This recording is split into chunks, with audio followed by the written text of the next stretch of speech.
ને મિત્રો મજામાં. મિત્રો આપણે જીએસસીએસએલ ની અંદર મેથ્સના જે ડેપો મેનેજરની પરીક્ષા હતી 2016માં એમાં પૂછાયેલા હતા એમાં નજર કરીએ છીએ અને જોઈએ છીએ કે કેવું કેવું પૂછાયેલું હતું. કારણ કે આપણે બધી પ્રેક્ટિસ કરવી છે જેથી કરીને કોઈ પણ સમ ગમે તે રીતે પૂછે આપણને તો આવડવા જોઈએ. જેમ કે 8 ખુરશીની કિંમત 3 ટેબલની કિંમત બરાબર થાય છે. એક ખુરશી અને એક ટેબલની કિંમત 605 રૂપિયા થાય છે તો ખુરશીની કિંમત કેટલા રૂપિયા હશે? મિત્રો સાવ સિમ્પલ.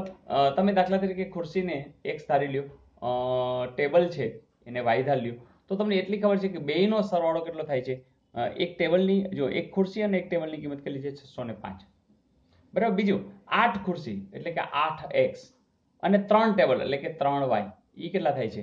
તો એ બરાબર થાય છે. ધેટ મીન્સ કે 8x બરાબર 3y. બીજી રીતે કહીએ તો 8x જે તમે નામ લખો 8x બરાબર 3y, 3y ના બાજુ લઈ આવો તો શું થાય? 8x ઓછા 3y બરાબર 0. તો તમે એમ પણ લખી શકો 8x ઓછા 3y બરાબર 0. મિત્રો એક સમીકરણ આ મળે છે, એક સમીકરણ આ મળે છે. તમે જ કહો કે હવે તો ઉકેલ આવડે જ ને. ધારો કે ઓછા 3y છે, વત્તા 3y કરવું હોય તો શું કરે? અહીં 3 ગુણો 3x, અહીંયા 3y અને અહીંયા 5 તેરી 15, 6 તેરી 18. બરાબર. એટલે કે 605 ને પણ 3 વડે ગુણો. એટલે કે આખું સમીકરણ શું આવ્યું? 3x વત્તા 3y બરાબર 1815.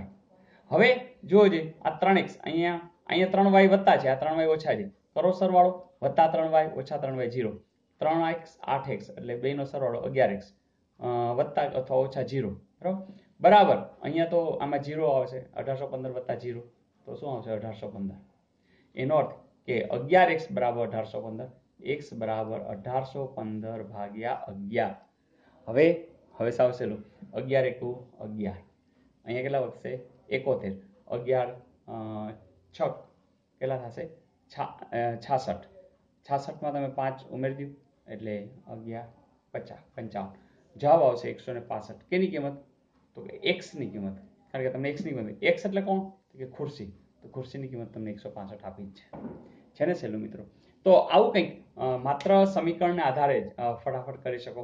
એ સિવાયની પણ શોર્ટકટ છે પણ એ થોડી લાંબી થાય. કારણ કે જો અહીંયા તમને ખબર છે કે બંને સરખા છે, રાઈટ, અને 605 છે. જેવો તમે આ 3 કરો ને એટલે ઓલું 2 થાય. બરાબર ને?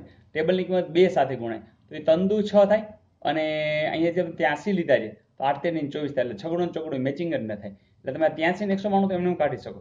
રહી વાત આ બેની તો તમે ખાલી ચેકિંગ કરો ડાયરેક્ટ તો પણ થઈ જાય. પણ એ મિત્રો થોડું તમને કદાચ અટપટું લાગે તો સ્વાભાવિક છે કે તમે જે આ સિમ્પલ મેથડ છે એમાં ખાલી થોડી સ્પીડ કરી લો તો લગભગ હારોહાર થઈ જશે અને ભૂલ પણ નહીં થાય. તો ઇઝ ઇટ ઓકે? ચલો જોઈએ નેક્સ્ટ. મિત્રો પછીના પ્રશ્નની અંદર આવી કંઈક વાત છે કે 3 પુત્રોની ઉંમરનો સરવાળો પિતાની ઉંમર બરાબર છે. આ પુત્રોની ઉંમરનું પ્રમાણ તમને આપ્યું છે 2:3:5 છે. તો સૌથી મોટા પુત્રની ઉંમર 30 વર્ષ છે. તો પિતાની ઉંમર કેટલી? મિત્રો આપણે ખબર છે પિતાની ઉંમર કેટલી છે? ત્રણેય પુત્રોની ઉંમરનો સરવાળો. બીજું કે તમને આવું કીધું હોય ને 2:3:5 તો એને x સાથે ગુણી નાખો. એટલે કે એ બધાની ઉંમર 2x 3x અને 5x હશે. બીજી વાત એનો સરવાળો એ પિતાની ઉંમર છે તો ચલો સરવાળો કરી નાખે તો એની ઉંમર કેટલી થઈ? 2 ને 3 5 ને 5 10x. તો આ તમારો જવાબ. પણ મિત્રો તમે કહેશો કે x તો જાણતા નથી. કંઈ વાંધો નહીં, કાંઈક તો એને આપવું પડ્યું હશે. આપ્યું જ છે. જો મોટા પુત્રની ઉંમર કેટલી છે? 30. એટલે કે આ મોટા પુત્રની ઉંમર કેટલી છે? 5x. તો 5x બરાબર 30 હોય તો x બરાબર 5/માં જશે. એટલે કે 6 મળી ગયા કે ન મળી ગયા? એ 6 ને તમે અહીં મૂકો તો 10x નો જવાબ શું આવે? 10 ગુણ્યા 6 એટલે કે 60 છે જવાબ. તો પિતાની ઉંમર કેટલી હશે? 60. તો મિત્રો અત્યારે આ રીતે ગણતરી કરી, બાકી તમને આ ખબર હોય ને તો આમ ડાયરેક્ટ કરો 2 ને 3 5 ને 5 10x. બરાબર? 10x એટલે 10 ગુણ્યા x મગજમાં રાખો. અને આ 30 છે એટલે 5x બરાબર 30 એટલે x બરાબર 6 તો 10 ગુણ્યા 6 એટલે 60. તો આ જે ગણતરી છે એ તમે મનમાં પણ કરી શકો છો. એટલે કે કારણ કે આમાં કોઈ સિમ્પલ કેલ્ક્યુલેશન છે એટલે વાર પણ લાગે એવું નથી. તો આવા સમ વધુના વધુ કરશો એમ તમે સ્યોરિટી સાથે કામ કરી શકશો. જોઈએ નેક્સ્ટ. મિત્રો પછીના જે સમ છે એ પણ બહુ મસ્ત છે. તમે લોકો વિડીયો સ્ટોપ કરી અને આ સમ ગણવાનો પ્રયાસ કરજો અને જુઓ જવાબ મળી જ જશે. જેમ કે સુરેશ એક ટેબલ રમેશને 15% નફાથી વેચે છે. રમેશ એ જ ટેબલ પ્રકાશને 10% નફાથી વેચે છે. જો પ્રકાશના ટેબલ માટે 759 રૂપિયા ચૂકવવા પડ્યા હોય તો સુરેશને આ ટેબલ કેટલામાં પડ્યું હશે? મિત્રો આવા સમની અંદર મેં તમને અગાઉ વાત કરી હતી ને કે તમારે શું કામ કરવાનું? તમારે એ કામ કરવાનું કે બિલકુલ એક વસ્તુ એવી ધારી લેવાની, જેમ કે 100 રૂપિયાનું ધારો કે સુરેશને ટેબલ પડ્યું હતું, તો એ રમેશને 15% વેચે છે, તો રમેશને કેટલા રૂપિયામાં આપે? તો રમેશને 115 રૂપિયામાં, કારણ કે 100 ના 15% કરવા એટલે 15 રૂપિયા. હવે એ જ ટેબલ પ્રકાશને 10% નફા. હવે 10% નફો લેવો એટલે શું? તો એ પણ તમને ખબર છે કે જે કંઈ છે એની અંદર 10% એટલે 11 રૂપિયા ને 50 પૈસા.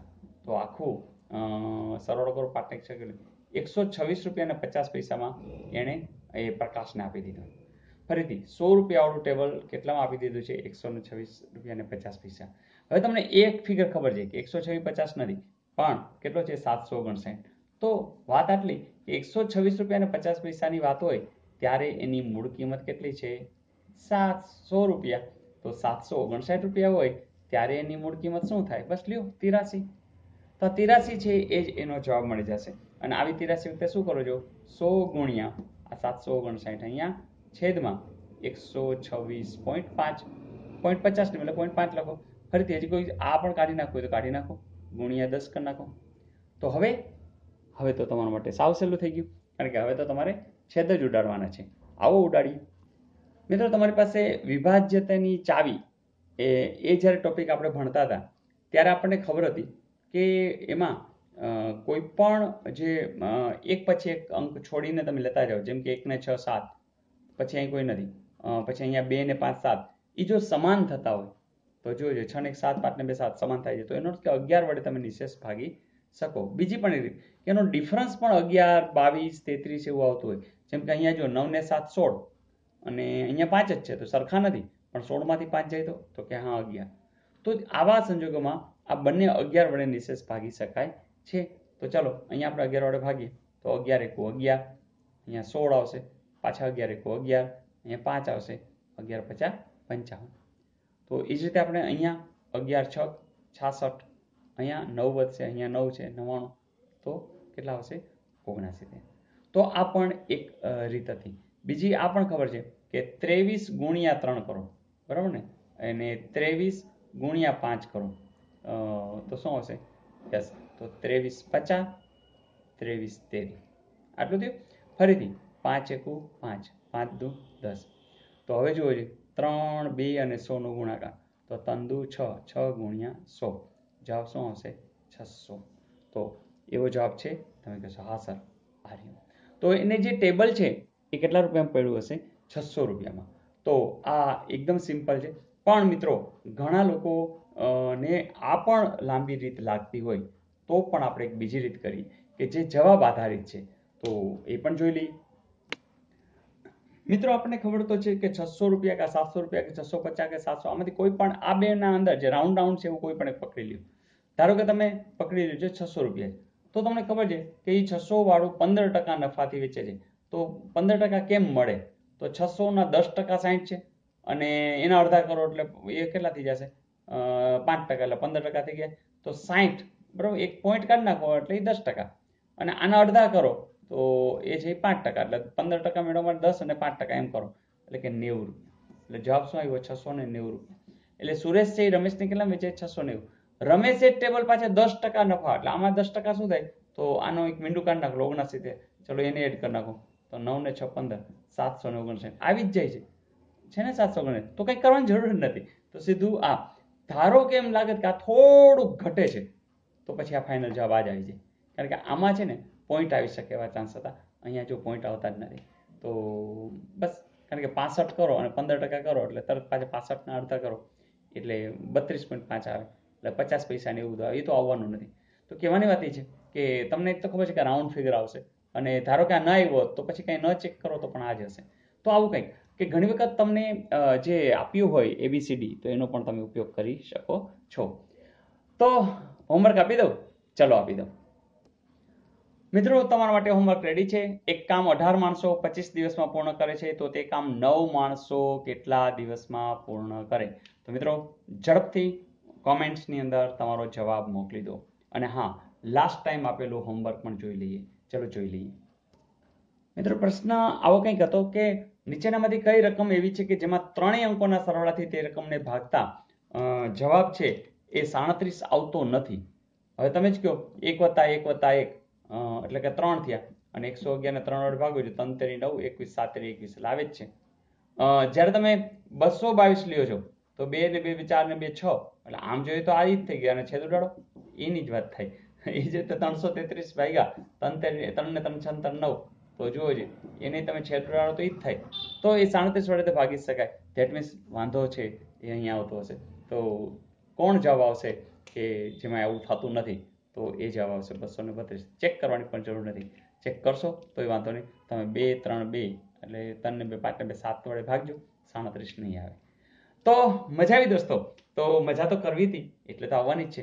અને હા, તમારી મજાની મને કેમ ખબર પડશે? યસ, કોમેન્ટ્સ લખીને તો હું રાહ જોતો જોઉં છું. મિત્રો, હું દરેક કોમેન્ટ્સનો જવાબ નથી આપી શકતો, પણ તમને ખબર છે કે સર તમામ લોકોની કોમેન્ટ્સ વાંચે છે. તો મિત્રો, તમારો આનંદ જરૂરથી તમારા શબ્દો દ્વારા વ્યક્ત કરતા રહેજો. આવજો.